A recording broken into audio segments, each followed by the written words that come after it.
The elevator inspector's report was sitting open on my kitchen table at 11 at night when my phone lit up with a text from a number I didn't recognize. Just 4 words. Building 4 is moving. I'm Marguerite Odom, 52 years old, and I want you to understand something before I tell you the rest of this story. Those 4 words meant something very specific to me, something almost nobody else at Castellan Structural Group would have understood on sight. And the fact that someone outside my department knew to send them to me at 11 at night was the first sign that everything I'd been told 2 days earlier in a glass conference room on the 9th floor was about to come apart at the seams. 2 days before that text, my supervising principal, a man named Foster Kavanaugh, had sat across from me at that same glass table and told me I wasn't ready to be promoted to Senior Structural Engineer of Record, the position I'd been functionally performing without the title for the better part of 6 years. He told me the firm needed someone with more client-facing polish. What he didn't tell me, what I wouldn't fully understand until 11 days later, standing in a deposition room with a subpoenaed set of inspection logs in front of me, was that the real reason had nothing to do with polish and everything to do with a set of signatures on structural sign-off documents that Foster very badly needed someone other than me to stop looking at closely. What I did with that knowledge over those 11 days is the reason Foster Kavanaugh no longer holds an engineering license in this state. And it is the reason a 14-story residential building that should never have received its certificate of occupancy did not open on schedule, and instead opened 6 months later, fully corrected, with 340 families now sleeping safely in a building that, under Foster's original signature, absolutely was not. Welcome to Calm Drama Stories, where the people who were told they weren't ready finally show everyone exactly what they were ready for. If you've ever done exactly what you were told to the letter and watched the whole structure around you reveal exactly how much it depended on you doing more than that, stay with me, because this story is about a building, but it's really about the difference between a job description and the truth. To explain the promotion meeting, I have to explain what I actually do, because most people, understandably, have no real picture of what a structural engineer of record is responsible for day to day. And that gap in understanding is precisely what let Foster Kavanaugh get away with what he got away with for as long as he did. I've been a licensed structural engineer for 26 years. Before Castellan, I spent 9 years at a smaller firm doing seismic retrofit work across the region. The unglamorous, unpaid attention to work of making sure old buildings didn't fall down in an earthquake nobody could predict the timing of. I came to Castellan Structural Group 14 years ago, drawn by the promise of bigger projects, and for the first 8 of those years, I worked under a principal named Thaddeus Ruiz, a meticulous, occasionally infuriating man who taught me the single habit that ended up mattering more than almost anything else in my Grecian's career. Never, under any circumstances, sign off on a structural inspection you have not personally walked yourself, no matter how much schedule pressure the project is under. No matter who's asking, no matter how many times you've already inspected buildings from the same design template. I want to spend a moment on Thaddeus, because the habits he drilled into me over those 8 years are the entire reason any of what follows was even possible. He'd started his own career in the years right after a mid-rise parking structure collapse in a neighboring state, a disaster that killed 6 people and was later traced back to an engineer who had signed off on rebar placement documentation without ever actually setting foot on the pour that week, trusting a subcontractor's word instead. Thaddeus kept a photograph of that collapsed structure taped inside his desk drawer, not as a morbid trophy, but as what he called the only performance review that actually matters. He made every junior engineer under him visit an active pour site at least once a week, rain or shine, deadline or no deadline, until checking your own work with your own eyes stopped being a policy and became something closer to instinct. That instinct is what carried me through my first genuinely frightening moment in the field. 9 years into my time at Castellan, on a mid-size commercial project long before Halcyon Row existed even as a line item on anyone's development plan. I caught a discrepancy in a foundation pour, a rebar spacing pattern that looked, at a glance, close enough to spec that a less careful inspector might have simply signed off and moved on to the next site visit of the day. It wasn't close enough. I required a full repour of an entire foundation section at a cost that made the general contractor genuinely furious with me for the better part of a month. Thaddeus backed me completely, without hesitation, in front of that same furious contractor, and told me afterward, privately, the day a contractor stops being annoyed with you occasionally is the day you've stopped doing your job properly. I've thought about that sentence more times than I could count over the following 17 years, especially during the Halcyon Row disputes with Foster, when his frustration with my caution started to feel, for the first time in my career, less like the ordinary friction Thaddeus had described, and more like something with a different shape entirely. Thaddeus retired 6 years ago. Foster Kavanaugh, who'd been a mid-level project manager at Castellan for about a decade at that point, was promoted into the principal role that oversaw my department, largely, from what I understood at the time, because he was extremely good at the client relationship side of the business. Golf, dinners, the specific kind of easy charm that gets a developer to sign the next contract. Foster was not, and had never claimed to be, a structural engineer. He held a general contractor's license and an MBA, not a PE stamp, which meant that every structural sign-off requiring an actual licensed engineer's signature had to come from someone underneath him. For the vast majority of Castellan's residential high-rise projects over the past 6 years, that someone was me. I want to be precise about what that arrangement actually looked like in practice, because it's the entire foundation of everything that follows. Foster managed timelines, budgets, client relationships, the public-facing architecture of each project. I managed the actual engineering, the site inspections, the load calculations, the rebar placement verification, the concrete cure testing, the sign-offs that legally certified a structure was safe to occupy. My name and my license number went on those documents, not Foster's. He couldn't have signed them even if he'd wanted to, because he wasn't licensed to. That distinction, that specific, boring, technical distinction about whose signature carried legal weight, turned out to be the entire hinge on which this whole story swings. For 6 years, that division of labor worked, more or less, the way it was supposed to. I inspected.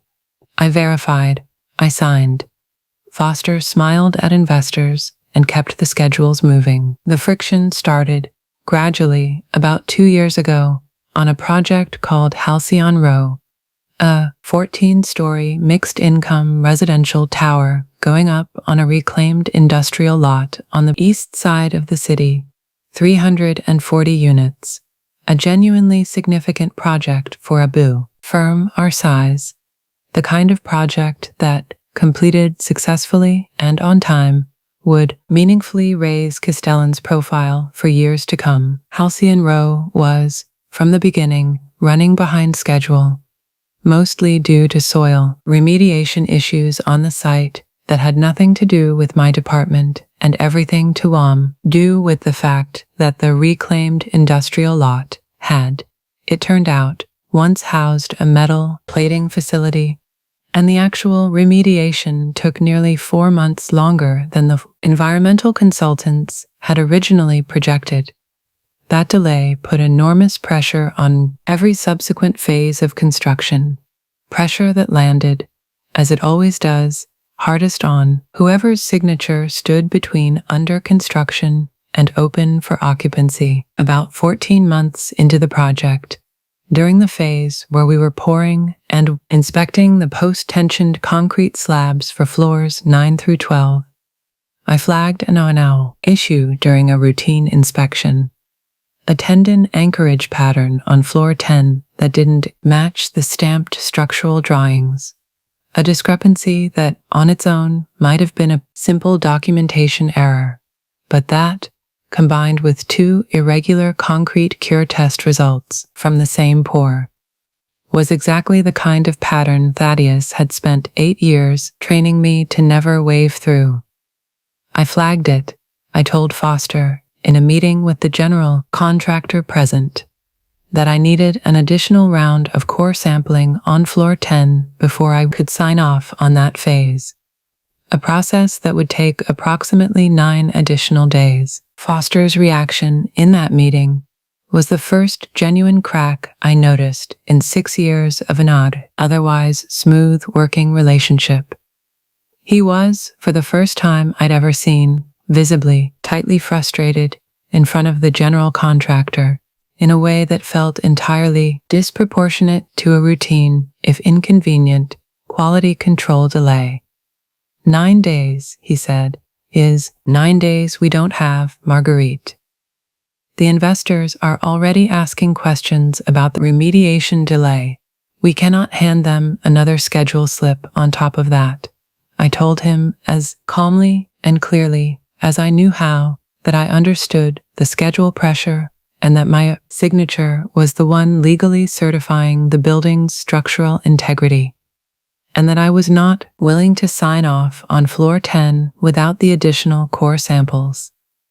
He backed down that day in front of the contractor, but something in his expression, walking out of that meeting, told me the conversation wasn't actually over. It had just moved somewhere I couldn't see it anymore. The core samples, when they came back 9 days later, confirmed what I'd suspected. The tendon anchorage discrepancy was a real deviation from spec, not just a documentation error requiring a remediation plan that ultimately added another 3 weeks to the floor 9 through 12 timeline. I documented all of it, exhaustively, the way Thaddeus had trained me to, in a project file that, I would later learn, became one of the single most important pieces of evidence in everything that followed. Over the following year, that pattern repeated itself 3 more times, at smaller scale, on different floors, different systems, a rebar spacing issue on floor 12, a welding inspection on the parking garage support columns that I insisted on redoing after the first contractor's welder failed to properly document his certification, a fire-rated wall assembly on floor 6 that didn't match the tested assembly listed in the drawings. Each time I held the line. Each time Foster's frustration with the resulting delays grew sharper, more personal, though he was always, in front of clients and contractors, careful to keep his tone professional. In private, in the ordinary day-to-day emails and hallway conversations of running a department together, the tone shifted into something closer to a low, constant pressure, a repeated suggestion, never quite stated outright, that I was being overly conservative, that other engineers wouldn't slow things down this much, that my caution was becoming, in his words, a competitive disadvantage for the firm. I want to be honest that I did not, at the time, understand the full shape of what was happening. I read Foster's frustration as ordinary business pressure, the kind every doomed structural engineer eventually learns to withstand from people whose incentives run toward speed rather than safety. I did not yet understand that Foster had, over that same 18-month period, quietly begun documenting a very different narrative about me internally, one where my caution wasn't professional rigor, but a liability, a bottleneck, evidence that I lacked the judgment to be trusted with a title that would give me even more authority to slow projects down. That narrative, I would later learn, became the actual, real reason behind the promotion conversation, though it would take 11 more days after that conversation for me to understand it fully. The promotion meeting itself happened on a Tuesday, in that same 9th-floor glass conference room where Foster and I had had dozens of ordinary project meetings over the years. I'd prepared, I'll admit, with real hope. 6 years of sign-offs with 0 structural failures across every project I'd overseen. A track record that included catching and correcting 4 significant deviations that could have become genuine safety issues if they'd gone unaddressed, and a stack of client testimonials from general contractors who specifically praised my thoroughness, even when that thoroughness had cost them time.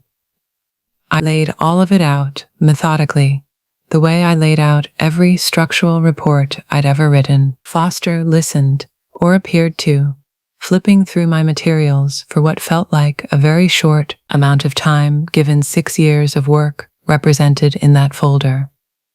Then he set it aside and said the sentence that started everything. "Marguerite, I appreciate everything you've done here, genuinely. But I don't think you're ready for the engineer of record title yet.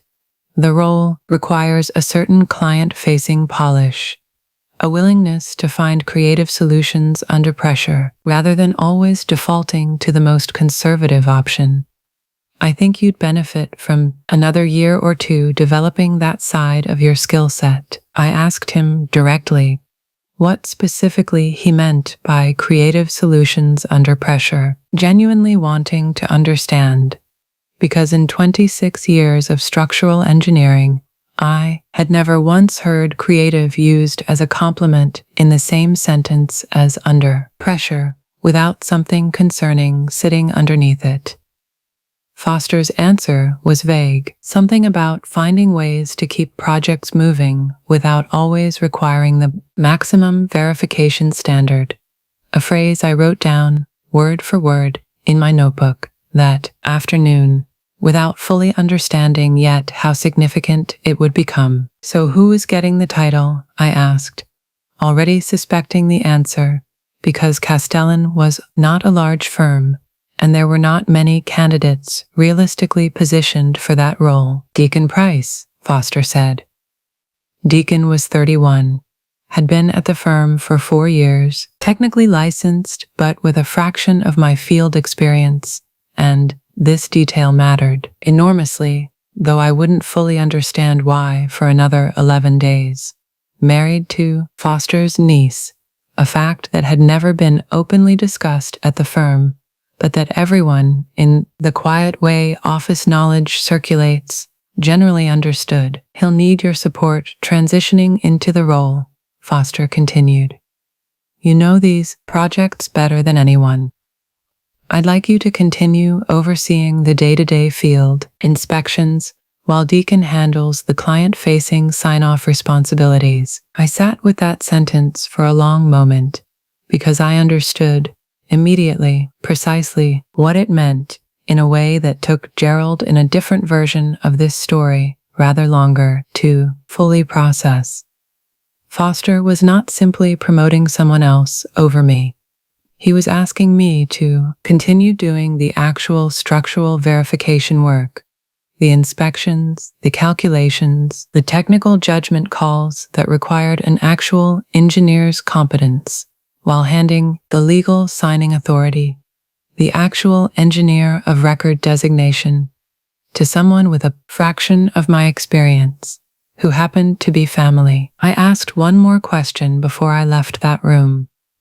the question that, in retrospect, Foster clearly hadn't expected. Is Deacon planning to personally conduct the field inspections on Halcyon Row going forward, or will that continue to be my responsibility? Foster's answer came a half-second too quickly to have been fully thought through. You'll continue handling field inspections. Deacon will focus on the certification and client relationship side. I thanked him for his time, shook his hand, and walked out of that glass conference room understanding something I hadn't fully articulated to myself yet, something that would take on its full shape over the following 11 days.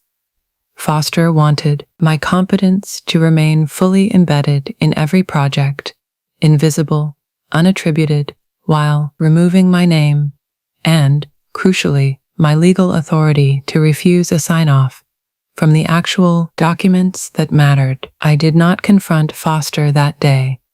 I did not storm out, did not raise my voice, did not do anything that would have given him a clean story about an emotional, difficult employee to tell anyone who asked. I drove home that evening and did something I had never once done in 14 years at Castellan. I read my actual employment contract and my actual professional licensing obligations cover to cover for the first time, treating them not as background paperwork, but as the precise, literal boundary of what I was and was not required to do. What I found changed the shape of everything. My employment contract specified that I was responsible for structural inspections and calculations within my assigned scope of licensure and departmental duties. It said nothing about being required to conduct field verification for sign-offs that would be certified under someone else's name and license.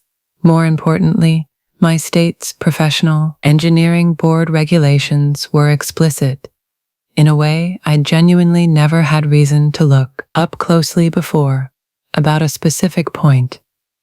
An engineer cannot be compelled to perform the underlying technical verification work supporting another engineer's sign-off without also being granted appropriate oversight authority over that sign-off.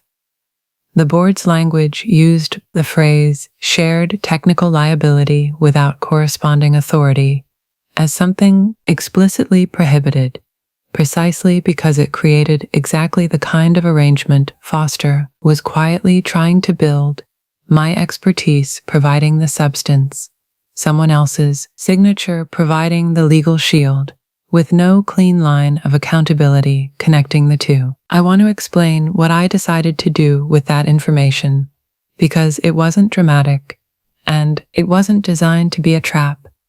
It was simply, finally, a decision to do exactly what my actual job required, no more, and to stop doing the enormous amount of additional, uncompensated, unrecognized structural oversight I had been quietly providing for 6 years, beyond what my title technically required. Wednesday morning, I arrived at my usual 7:30, but instead of immediately pulling up the overnight inspection queue for all 4 active projects, the way I'd done every morning for years, I opened only the 2 projects still technically inside my direct assignment. Halcyon Row, now nominally under Deacon's certification authority, was not one of them. When an email arrived at 8:15 from the general contractor on Halcyon Row asking about the scheduling of the Floor 13 post-tensioning inspection, I forwarded it without comment to Deacon Price. Deacon replied to me within 20 minutes, slightly confused. "Hey Marguerite, can you just handle this one like usual? I'm still getting up to speed on the inspection protocols." I wrote back, carefully, professionally, explaining that, per the new departmental structure Foster had outlined, I understood field inspections and sign-off authority for Halcyon Row now fell under his role, and that I was happy to answer specific technical questions if he needed guidance, but that I could no longer conduct or certify inspections for a project outside my assigned scope. By Thursday, the cracks had become impossible to ignore for anyone paying attention. Deacon, it turned out, had never actually conducted an independent field inspection in his 4 years at Castellan. Every sign-off he'd ever put his name near had, in practice, been Thaddeus's or my underlying work, with Deacon reviewing summary reports rather than personally verifying anything on site. He did not know how to read a post-tensioning tendon layout against stamped drawings. He did not know what irregular concrete cure test results actually indicated, or when they required additional core sampling rather than simple REL testing. He called me 4 times that Thursday, increasingly anxious, and each time I answered his specific technical questions patiently and accurately, the way any responsible colleague would, while declining clearly and consistently to simply conduct the inspection myself and let him sign off on my work. Friday afternoon, Foster called me into his office, visibly agitated in a way I'd only seen once before during the Halcyon Row core sampling dispute over a year earlier. Marguerite, Deacon says, you're refusing to help him with the Halcyon Row inspections. We have a post-tensioning sign-off due Monday morning for floor 13. The contractor needs it to keep the schedule. I'm not refusing to help him, I said. I've answered every technical question he's brought to me, in detail, the same day he's asked. What I'm not willing to do is personally conduct the field verification and calculations for a sign-off that will carry Deacon's signature and license number instead of mine. That's not obstruction, Foster. That's the exact structure you asked me to work within on Tuesday. Foster's face did something I want to describe carefully, because I've thought about it many times since. It wasn't anger. Not exactly. It was closer to the specific panic of someone realizing in real time that a plan they'd built on a false assumption was starting to come apart faster than they'd accounted for. You've been doing these inspections for years, he said. This is exactly the kind of rigid, unhelpful thinking I was talking about in our meeting. I've been doing these inspections for years under my own signature and my own license, I said. That's the part of the arrangement you changed on Tuesday, Foster. I'm simply operating inside the new structure you built. He didn't have an answer for that, not that Friday. He told me tersely that we'd figure something out and dismissed me from his office. I drove home that evening and, for the first time in longer than I could accurately remember, left my work phone off from 6 p.m. onward and sat on my back porch with a cup of tea, watching the sun go down over a May neighborhood I realized I'd barely actually seen in daylight hours in years. The floor 13 sign-off did not happen Monday morning. It did not happen at all that week. What happened instead over the following 4 days was a slow, increasingly frantic scramble that I watched unfold with a strange, detached clarity, because every piece of it was documented in writing in a project file I had spent 6 years building with exactly the kind of meticulous documentation habits Thaddeus had trained into me. On Monday, with the post-tensioning sign-off overdue and the general contractor threatening penalty clauses for schedule delay, Deacon attempted his own field inspection of floor 13, alone, for the first time in his career. He photographed the tendon anchorages, compared them against the drawings as best he understood how, and found what appeared to him to be a match.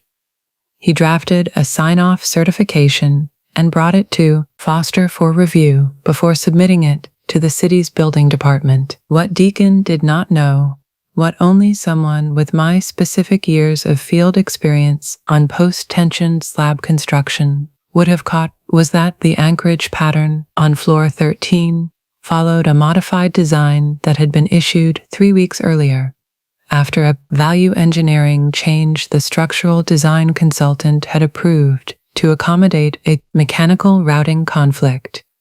The stamped drawings Deacon was comparing against were, unbeknownst to him, an outdated revision. The actual, current, correct drawings, reflecting the modified anchorage pattern, were on file in the project's document management system, cross-referenced under a revision code that anyone with years of experience navigating that system would have known to check as a matter of routine habit. A habit Deacon had simply never had reason to develop, because he had never personally conducted this kind of inspection before. I did not know in the moment that any of this was happening. I found out Tuesday evening at 11 o'clock at night when my phone lit up with a text from a number I didn't immediately recognize. 4 words. Building 4 is moving.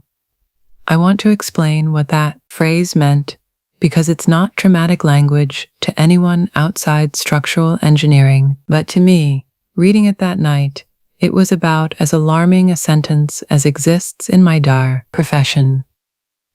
Building 4 was internal project shorthand for Halcyon Row, used almost exclusively by the small circle of people who'd worked closely on the site since the early phases.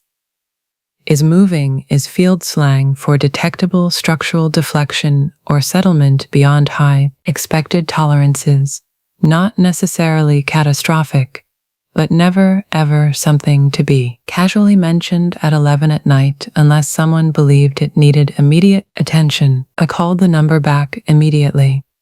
It was Priya Nakamura, a young field technician who had worked under me on 3 previous projects before being reassigned a few months earlier to support Deacon's team on Halcyon Row.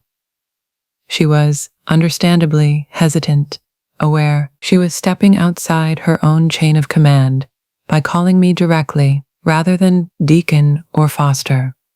But she told me, in a rush, that during a routine post-pour walkthrough that evening she'd noticed visible deflection in the floor 13 slab near 2 of the Yanda anchorage points. Nothing dramatic to an untrained eye, but enough to someone who'd spent 3 projects working under my specific training on what normal cure-related settling looked like versus what didn't, to trigger real concern. She'd flagged it to Deacon, she said, and he'd told her it was within normal tolerance and to log it as routine. It's not routine, I told her, already pulling on my coat. I'm coming in. I want to be honest about what I found when I arrived at the Halcyon Row site just before midnight, because I think the specificity matters. The deflection Priya had flagged was real, measurable, and directly consistent with an anchorage pattern that had not been properly tensioned according to the modified current specification. Exactly the kind of deviation that, left unaddressed, could develop into a genuine, serious structural deficiency over the following months as additional floors were poured on top of it, adding load to a system that was not correctly anchored to bear it. I photographed everything. I pulled the current, correct revision of the structural drawings from the document management system and compared them, methodically, against what had actually been installed. I documented the discrepancy between the outdated drawings Deacon had used for his inspection and the current approved revision with timestamps proving exactly when the revision had been issued and exactly when Deacon's sign-off had been submitted. 3 weeks after that revision existed in the system. And then I found the second thing, the thing that turned this from a serious but correctable engineering oversight into something else entirely, cross-referencing the submission timestamps in the city's building department portal, a Pamit Diwarkand system I still had active access to, since my credentials as the project's prior engineer of record had never been formally revoked, only functionally bypassed. I discovered that the T Floor 13 sign-off certification had, in fact, already been submitted to the city that Monday afternoon, hours before Deacon completed his own inspection walkthrough. The certification bore Deacon's name, his license number, and a digital signature timestamp. But the actual underlying inspection data attached to that submission, the specific measurements, the specific photographs, the specific technical notations, were not Deacon's. They were mine, pulled directly from an inspection I had conducted 11 months earlier on an entirely different floor during the original tendon anchorage dispute that had first put Foster and me at odds. Someone had taken my old, unrelated inspection data, relabeled it, and attached it to a new certification for a floor and a condition it had never actually described, submitted it to a municipal regulatory body as current, accurate structural verification under a licensed engineer's legal signature in order to meet a scheduled deadline. I sat in my car in the Halcyon Row parking structure at nearly 2 a.m, staring at that timestamp discrepancy, and understood, with a clarity that felt almost physically cold, that I was no longer looking at a personnel dispute about who deserved a promotion. I was looking at what my state's licensing board would unambiguously classify as fraudulent submission of falsified structural data to a government regulatory authority, a felony-level offense under my state's professional engineering statutes, one that put not just Foster's or Deacon's license at risk, but potentially the firm's entire standing to operate, and, far more importantly, 340 families' physical safety in a building whose actual current structural condition had never been properly, honestly verified at all. I did not go to Foster first. I want to be completely clear about that choice, because I've been asked about it many times since, and I think the reasoning matters. I drove at 2:30 a.m, not home, but to the house of Castellan's outside general counsel, a sharp, unflappable attorney named Odalis Ferreira, who had handled the firm's regulatory compliance work for over a decade, and who I had worked with directly on exactly one prior occasion, the original tendon anchorage dispute, when Foster had first tried, unsuccessfully, to pressure me into signing off without full core sampling. Odalis had, at that time, quietly told me, off the record, that if anyone at the firm ever asked me to compromise a structural sign-off under schedule pressure again, I should document everything and call her directly, day or night, before doing anything else. I called her from my car before I even reached her house. She met me on her porch in a robe, listened to the entire account without interrupting once, and then said the sentence that shaped everything that happened over the following 10 days. "Marguerite, what you're describing isn't a workplace dispute anymore. This is a mandatory disclosure situation under both our firm's regulatory obligations and your own individual licensing requirements. If you sit on this until morning and something happens to that building overnight, you personally could be held liable for failure to report a known structural safety issue, regardless of whose name is on the fraudulent certification. We need to call the city's building department emergency line tonight." We called at 3:15 in the morning. The city dispatched an emergency structural inspector to the site by 5 a.m., who independently confirmed the deflection Priya had flagged and immediately issued a stop work order on all floors above 13 pending full investigation. A stop work order that, within hours, triggered an automatic review of the sign-off certification's time-stamped irregularities, since municipal building departments, it turns out, cross-reference submission and inspection timestamps as a matter of routine fraud prevention. By 8 a.m., I was in a conference room, not at Castellan, but at the City Building Department's regional office, alongside Odalis, walking 2 municipal compliance investigators through 11 months of my own meticulous project documentation, including the original core sampling dispute, the pattern of increasing pressure from Foster over the preceding 18 months, and the specific timestamp evidence showing my old inspection data had been misappropriated and resubmitted under a false current certification. The investigation moved with a speed I genuinely hadn't expected. Within 6 days, city investigators had subpoenaed Castellan's internal document management system logs, which showed unambiguously that Foster Kavanaugh himself, not Deacon, had accessed my original inspection file at 10:52 that Monday morning, stripped its metadata, reattached it to Deacon's pending certification, and personally approved the submission to the city 40 minutes before Deacon had even begun his own walkthrough, meaning Deacon's actual, if flawed, inspection had never been the real basis for the certification at all.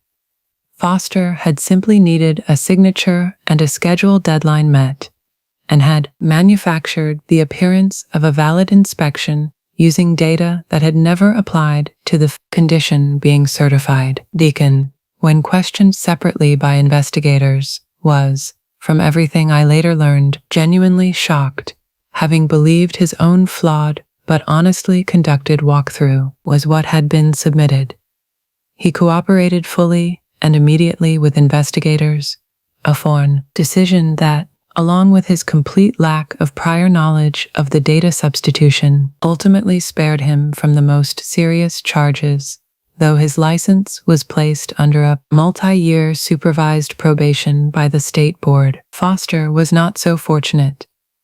11 days after that promotion meeting in the glass conference room, I sat in a deposition room, the same subpoenaed inspection logs spread across the table in front of me, and watched, through a video link, as Foster Kavanaugh, informed of the full weight of the evidence against him, resigned from Castellan's structural group effective immediately, a resignation that did nothing to stop the State Engineering Board's subsequent proceedings, which concluded 4 months later with the permanent revocation of his contractor's license and a referral for criminal prosecution under the state's regulatory fraud statutes. Halcyon Row's opening was delayed by 6 months while the entire Floor 13 anchorage system was properly retensioned and independently re-verified, this time by an outside third-party engineering firm the city required as a condition of lifting the stop work order, working alongside me as Castellan's newly formally reinstated engineer of record, a title the firm's remaining leadership offered me, without qualification, within 2 weeks of Foster's departure, along with a formal written acknowledgement of the specific new authority the state board required. No sign-off on any Castellan project could proceed without direct, personal, documented field verification by the licensed engineer whose name and license would appear on that certification. No more shared liability without MEAF matching authority. No more names on documents disconnected from the actual work. I want to describe what it felt like, 6 months later, standing at the base of Halcyon Row on its actual opening day, watching the first families move their furniture in through the front doors, because I think it's different from the vindication people sometimes expect from a story like this. It wasn't triumph particularly. It was something quieter and, in its own way, heavier, the specific, grounded relief of knowing that a building 340 families would sleep inside every night had been verified, floor by floor, exactly the way it should have been from the beginning, by someone whose name was actually, legally, personally accountable for every inch of it. My daughter, Simone, 24 and a first-year associate at a civil litigation firm across town, came to the opening with me that day, mostly, I think, out of curiosity about the building she'd heard me talk about at nearly every family dinner for the better part of 2 years. She'd grown up watching me leave for site visits before sunrise and come home after dark for most of her childhood. The ordinary cost of a career built on this much precision, and I'd worried more than once over the years whether that cost had landed on her the way it lands on so many children of parents who love their work, perhaps a bit too completely. Standing there together, watching a young couple carry a second-hand couch through the lobby doors, she took my hand, unprompted, the way she hadn't done since she was small, and said, "This is the first time I've actually understood what you do, Mom." Not the job title, the actual thing. I didn't have a particularly eloquent response to that in the moment. I just held her hand back and let the two of us watch families move into a building that, 6 months earlier, could very easily have become the subject of an entirely different kind of story on the local news. Priya Nakamura, the young technician whose 11 o'clock text started the entire unraveling, still works with me now as a senior field technician on my team. And I've made a point, in the 18 months since, of teaching her everything Thaddeus once taught me, not just how to read a tendon anchorage pattern or interpret an irregular cure test, but the deeper habit underneath all of it, the one that actually matters most. Never sign your name to something you haven't personally, physically verified yourself.